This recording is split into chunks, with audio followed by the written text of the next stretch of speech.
Hey guys, and welcome back to Heroes of Might and Magic 4. As always, I am Demon593, and last time we defeated the genie, what's his face again? Solymr, that's his name. Yeah. And today we start the Servant. So, win conditions is find the Black Dragon Graveyard and defeat the Teal player. Lose conditions is lose Solymr. What? Solymr and all his spells, experience, and skills will carry over to the next map. What? All of your heroes have maximum level of 15. What? Solymr is desperate to make up for his failure to conquer Great Arcane, so without question he immediately embarks on another quest for his master. Even though Solymr worries about his master's newest allies, the mysterious and violent Red Dwarves, he must focus on his mission to return with the bones of the Black Dragon so that Galvin Magnus can create a new powerful weapon. We genies are compelled to keep our word. It is not only our sense of honor that binds us to our master, but also part of the magic that created us in the first place. Long ago, before humans walked the land, we were the servants of the gods. Sure. But we have always envied a human's freedom of will. Okay. So now we flip from being Amelia Nighthaven to the enemy, Solymr? Which, I mean, as we said in the last one, he is not really an enemy, he's under his master's will. Interesting. I circled my master's castle a couple times to summon the courage to face him with my failure. I have seldom failed him over the centuries, and never have I made such a large blunder. Taking a deep breath, I floated through the window to my master's main hall and found him addressing a group of laborers. "Tear it apart, rip the floor, the whole room is a mess," Magnus shouted. He pointed at the ornate pillars and said, "The diameter of this column is half an inch shorter than the rest. The floor is tilted 2 degrees higher on the southern side of the room. This castle may be built on a hill, but that's not an excuse for my throne room to be sloped like one." No human's eye was that keen. For that matter, neither was a genie's. More clues toward my master's strange origin. While Gavin Magnus ushered the laborers from the room, I noticed a wide-shouldered dwarf with fiery red hair standing in the shadows behind my master's ornate throne. Now, he was new. He didn't look like the other dwarves who had sworn loyalty to my master, yet he acted as if he belonged here. My master returned quickly and sat on his throne, ready to receive me. He took no notice of the dwarf standing behind him. "Greetings, master," I said with a deep bow. As is proper, I remained supplicant before him.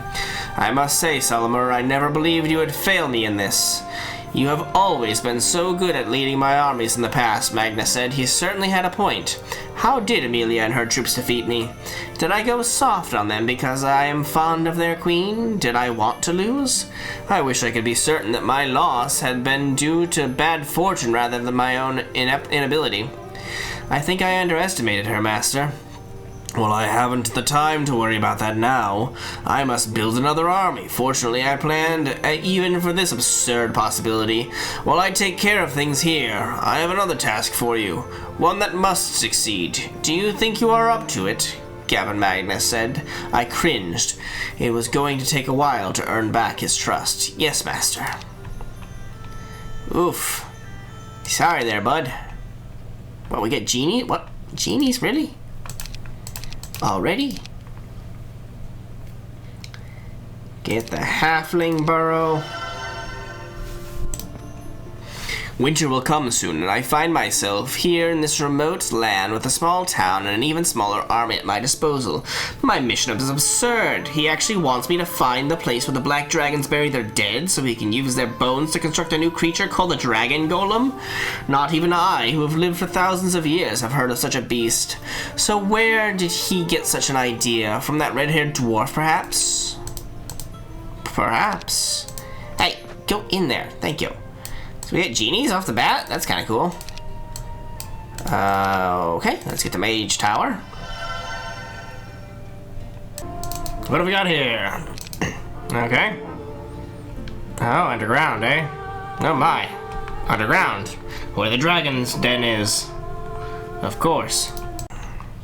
I did some scouting of my own last night, flying around the countryside in my parrot shape, and discovered that some unsavory refugees from the old world have settled here, and somehow they all know about my presence. I've seen them preparing for war and strengthening their fortifications. My master is testing me, or else he would have allowed me to bring a stronger army. Gavin Magnus believes in being prepared, and if this quest wasn't as important as he said it was, then he would have made certain I had the resources I needed. So this is a test. Only this time, failure will most likely cost me my life. Yeah, sure. I don't have an army at all. Not in the slightest. Don't mind that. Just, moving on. I truly believe I would misplace my own head if it wasn't attached to my neck. It seems I have lost something very dear to me. If you could find my war sling, I would be willing to give you a suit of golden plate mail for your troubles. Interesting. Okay. Area investigated. Sure. I have tried to carry out my mission faithfully, but my master's erratic and obsessive behavior of late has me concerned. I must know about these dragon golems and why my master wants to build them. But more importantly, I must know the identity of that odd red-haired dwarf who has gained my master's ear. I knew just the person who could help me, too. So I assume that, oh my, black dragon. That, Solymr will end up turning on his master and joining our previous heroes. Sure, we'll get them to... Hey look, the war sling. I found it. I found it into your war sling, sir. What's your face? Today I met a scrawny halfling smelling of yeast and flour at a local inn. There was nothing exceptional about this little man. In fact, he was quite unremarkable. But I knew him to be one of the best eavesdroppers in the land. He was also rumored to be an excellent baker. I trust by your appearance, Edwill, that you agree to help me. Spying on the immortal king is no laughing matter, Edwill said nervously. You're a genie. Couldn't you do it? My master has all sorts of magical protections around his castle. Some of them even I don't know about. I need someone to do it without magic. Can you? For you, Solymr, yes. What do you need to know? Staring into the oracle's eyes, an image begins to appear before you. Oh, one of 6 oracles visited. What are the oracles doing this one? I mean, obviously those are obelisks, like the obelisks of the old game, the Heroes 3 and such, but that didn't look like a piece of the map. Interesting. You found it! Where was it? Oh yes, that's right. I saw it last. Silly me. So here's a suit of golden plate mail like I promised you. Do you wish to trade now? Yes, I do. Another town? Well, alright then. Caravan.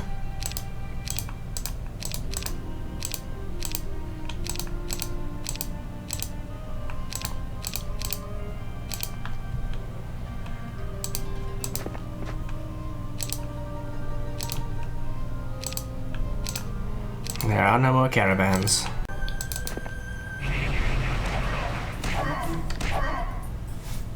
You dare?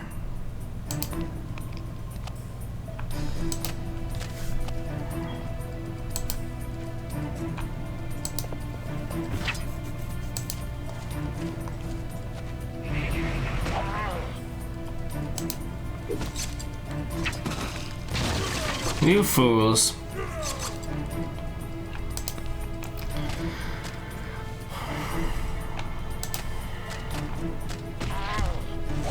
Oh no, whatever will I do?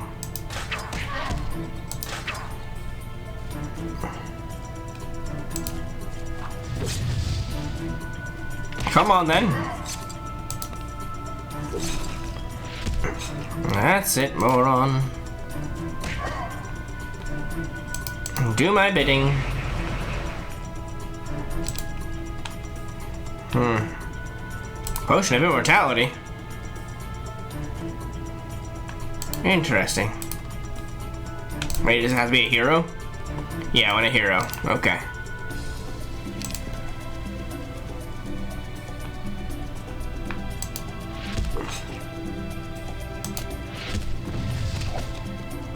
Punchy, punchy.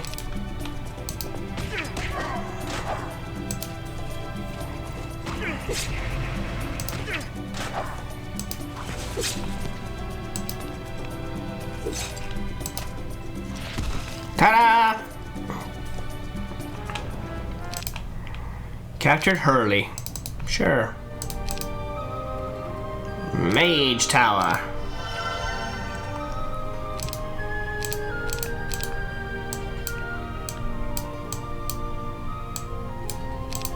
I slipped from camp in my parrot form shortly after second watch began and soared magically to a tiny village only a few miles from my master's castle. There, I assumed my true form and waited for my halfling spy Edwill to arrive. Meanwhile, I tried to ignore the itching at the back of my neck.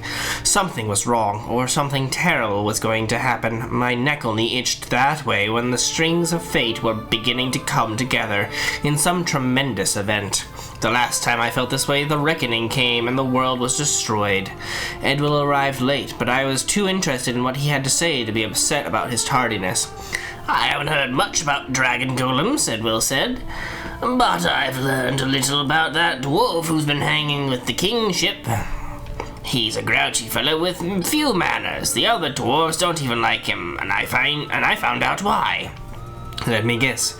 He's a different kind of dwarf, I said. Smart guess. They call him a red dwarf, apparently. His people are a secretive lot who live deeper underground than all the other dwarves. They never ally themselves with anyone for long, which is why no one trusts him, Edwill explained. What's his name? Why is he here? Kolux.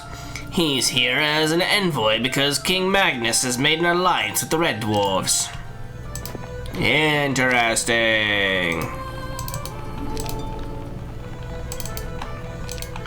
Alright, well, now we know.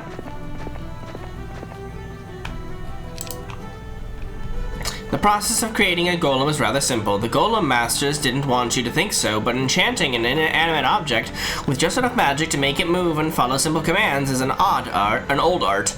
Even some non-magical beings have been known to construct golems, but the dragon golem is still a mystery. As far as I know, no one has constructed one before. Why use so much metal to construct a dragon-sized golem when you could make 20 normal golems? It's not economical. So something about the dragon golem must make it far more powerful than 20 gold golems, but what? That is the question now, isn't it? Hark, we're in the blue territory now.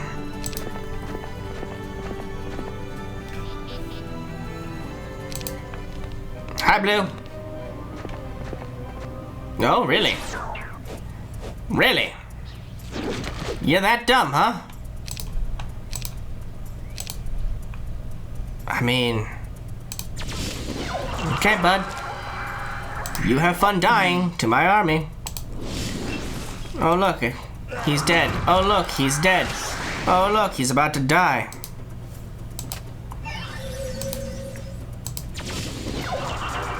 Doesn't fucking matter. You dipshits. I didn't lose a single goddamn thing. Why did you attack me?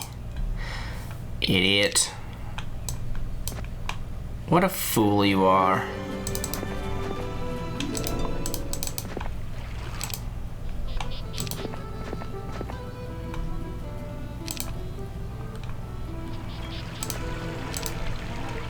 You're a dumbass, I must say. No, not fist. Use the ice boat. Nope, guess not. Fine.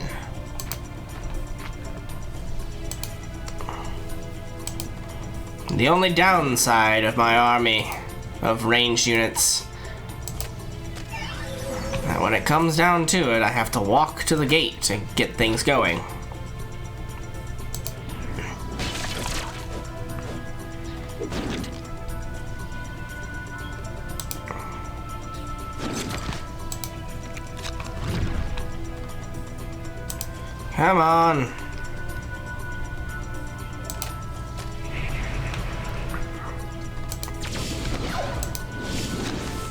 we go.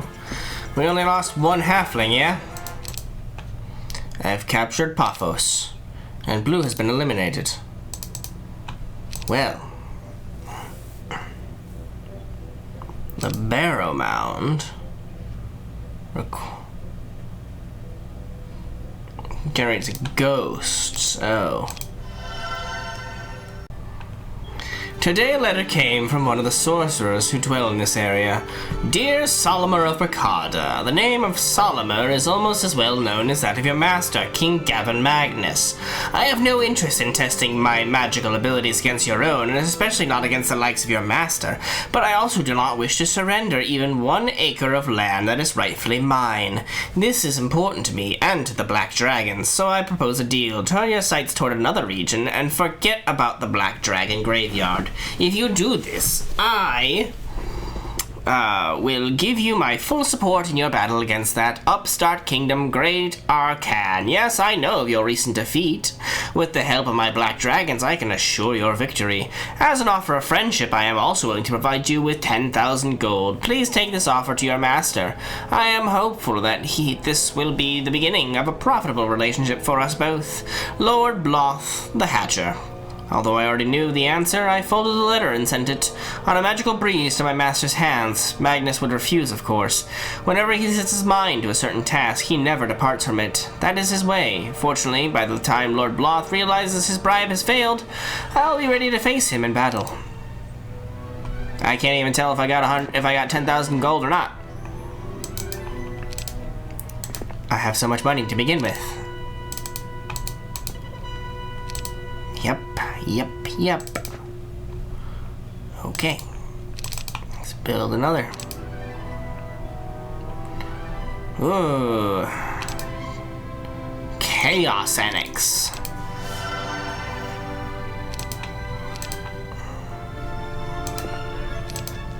Hi there. Die there. Oh no, we don't need that.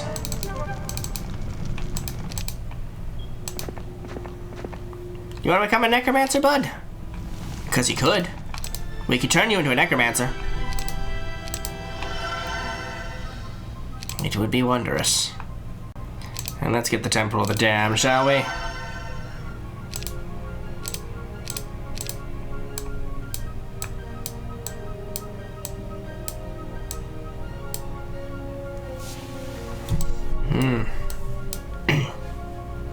This is trash.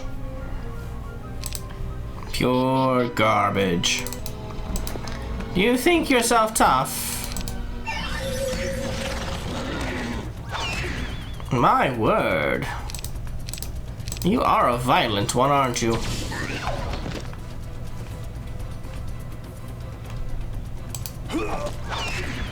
Keep trying, jackass.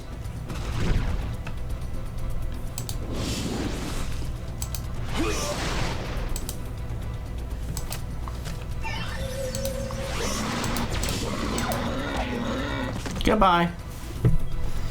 Fool. Give that. I received Edwill's letter and agreed to meet with him again. Late at night, we stood together at the edge of a farmer's field where no one could identify us, even if they saw us.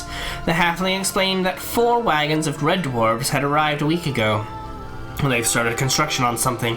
I can't make much sense of it. It's big, whatever it is. Why have they come?